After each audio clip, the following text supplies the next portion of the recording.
Hi friends, welcome back to our channel Rohini's kitchen and blogs. ఈరోజు వీడియోలో ఆషాఢ మాసం special recipe తాటి రొట్టిని ప్రిపేర్ చేసుకుందామండి.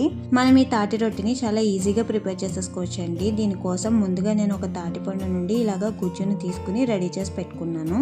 నాకు ఒక తాటిపండు నుండి 2 కప్పుల తాటిపండు గుజ్జు అయితే వచ్చిందండి. అలాగే ఈ తాటి రొట్టి కోసం 1 కప్పు పచ్చి కొబ్బరి తురుము, 3 కప్పుల బియ్యం రవ్వ, 1 కప్పు తాటిపండు గుజ్జుకి 1.5 కప్పు బియ్యం రవ్వ అయితే తీసుకోవాలండి.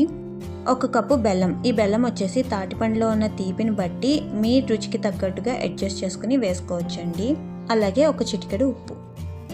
ఇవన్నీ రెడీ చేసి పెట్టుకున్న తర్వాత ఒక మిక్సింగ్ బౌల్ తీసుకుని అందులో ముందుగా తాటిపండు గుజ్జు, కొబ్బరి, బెల్లం, బియ్యం రవ్వ, అలాగే చిటికెడు ఉప్పు కూడా వేసుకుని బెల్లం కరిగేంత వరకు కూడా బాగా కలుపుకోవాలండి.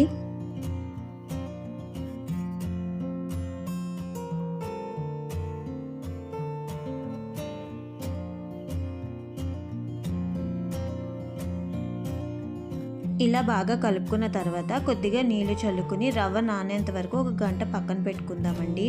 రవ్వ బాగా నానితే అటు త్వరగా ఉడుకుతుంది.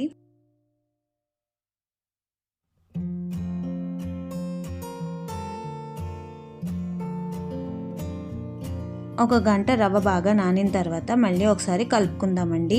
ఇప్పుడు బ్యాటర్ అయితే రెడీ అయిపోయింది. మనం అటు వేసుకుందాము. ఇప్పుడు స్టవ్ పైన ఒక ప్యాన్ పెట్టుకుని అందులో ఒక 2 స్పూన్ల ఆయిల్ వేసుకున్నానండి. ఆయిల్ వేడైన తర్వాత ఒక 5 గరిటెల పిండిని అయితే వేసుకుంటున్నాను. ఈ పిండి వచ్చేసి మీకు అట్టు ఎంత మందంగా కావాలి అన్న దాన్ని బట్టి వేసుకుంటే సరిపోతుంది.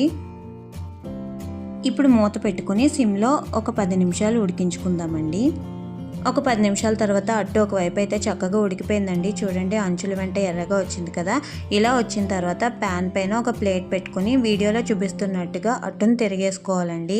ఈ అట్టుని నార్మల్గా గరిటతో తిరిగేస్తే తిరగదండి, ఎందుకంటే మనం ఈ అట్టుని రవ్వతో వేస్తాం కదా, ఈజీగా విరిగిపోతుంది. అదే మనం ఇలా ప్లేట్ సాయంతో వేసుకున్నామంటే అట్టు విరిగిపోకుండా చక్కగా వస్తుంది. ఇప్పుడు రెండో వైపు కూడా ఒక 10 నిమిషాలు సిమ్లో ఉడికించుకున్నామంటే ఎంతో రుచిగా ఉండే తాటి రొట్టి రెడీ అయిపోయినట్టేనండి.